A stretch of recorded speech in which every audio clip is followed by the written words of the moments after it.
You open the mailbox, flip past the junk mail, and there it is.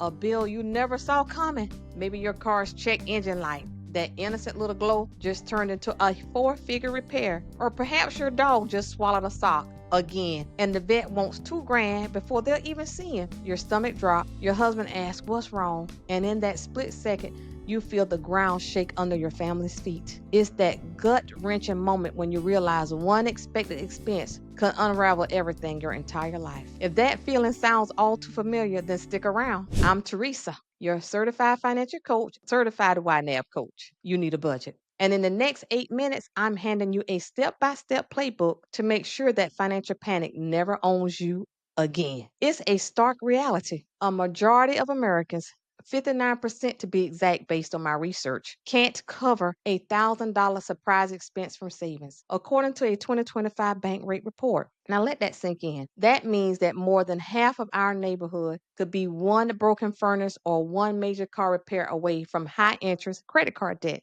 It's a financial nightmare that causes immense stress. But here's the good news. An emergency fund is the simplest, most peace-giving safety net you can build for your family and your sanity. We're not talking about rocket science, spreadsheets, or guilt trips. We're talking about 5 straightforward moves you can start making right now. This is about buying yourself peace of mind. All right, step 1. Pick your number. Financial pros often recommend saving 3 to 6 months worth of living expenses. But let's be honest, that can feel like staring up a Mount Everest. It's intimidating and can make you want to give up before you even start. So instead, let's aim for base camp first, $1,000. Why, grand? Because that single thousand is enough to tackle most minor emergencies without derailing your entire life. To get there, you need your baseline. So grab a pen and add up your non-negotiable monthly expenses. And non-negotiable, that means your rent or mortgage, utilities, groceries, insurance, and minimal debt payments. That total is what it costs to keep the lights on. Your starter goal is to save half of that amount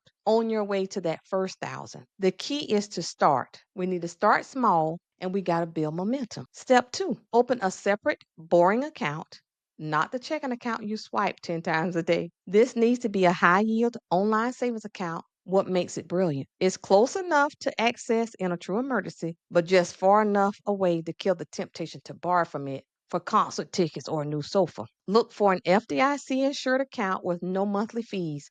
Many online banks offer competitive interest rates, so your money can actually grow just a little while it sits there. This separate account creates a psychological barrier, making you think twice before dipping into it for non-emergencies. Now, name it something that screams hands off. Family SOS fund, the don't even think about it account. So when you log in, you should feel a sense of calm, not creativity about what you could spend it on. This fund isn't an investment. Remember, it's insurance. Step 3, schedule the transfer for the day your paycheck lands. This is where you become a financial ninja, saving money without even thinking about it. You're not thinking about it. Pick an amount so small you won't flinch. $25, $50, whatever feels like coffee money to you. Think of it as paying your family first, before Netflix and before Target. You're prioritizing your financial security. If money is tight, start with just $5. Seriously, the habit of consistent saving is far more important than the dollar amount. Many employers offer direct deposit splits, so a portion of your paycheck can go straight into your new savings account, bypassing your checking account altogether. Once this system is running, try to bump it up by $10, $5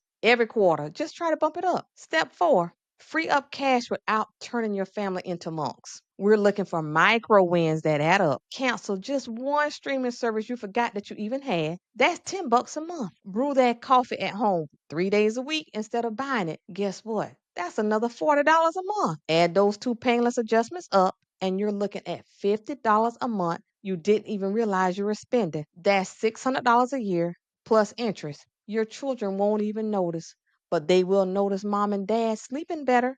Also, redirect any unexpected windfalls like tax refunds or work bonuses directly into your emergency fund. These small changes fuel your fund without a pinch. Step 5, define emergency before emotion does. An emergency is a job loss, a significant medical bill, or a critical home or car repair that leaves you stranded. Y'all, it is not a Black Friday sale or a new couch because the old one feels dated. Don't confuse an emergency with a want. To make it real, post that list of what constitutes an emergency on the fridge or on your bathroom mirror. Make it a family discussion. If it's not on that list, it waits 24 hours while you sleep on it. When you do use the fund, make refilling it your top priority. Pay yourself back on the same automatic schedule. One quick favor. If this is clicking for you, please smash that like button. It costs you nothing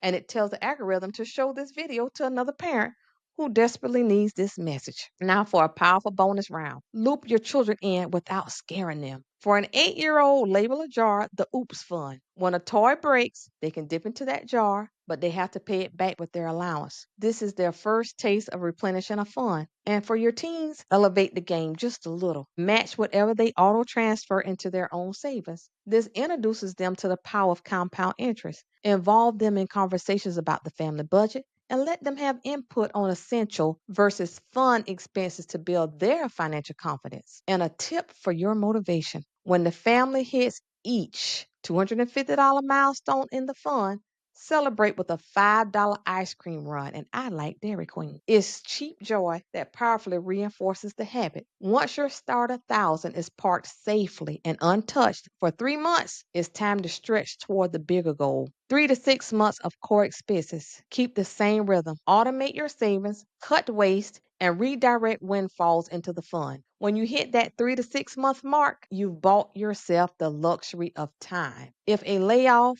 major medical issue strikes, you'll have a significant buffer to cover living expenses without resorting to high interest debt. Anything beyond 6 months of expenses can then be redirected or directed into the retirement accounts, college savings, or other long term investments. Anything that you have beyond your 6 months, you can always redirect that money. So let's run it back. 1, pick your first $1,000 target. 2, quarantine that money in a separate high yield account. 3, automate transfers the second your payday hits. 4, free up cash with painless lifestyle edits. And 5, write ironclad rules on what an emergency is, and then you need to stick to that. Do these 5 things, and the next surprise bill will be a nuisance and not a crisis. If you got value here, please subscribe for a new family money hack every week. Drop your best savings tip in the comments below so we all get smarter together. And share this with that friend who always says, I really need to start that emergency fund because tomorrow's mailbox is full of surprises. Let's make sure none of them can shake your family's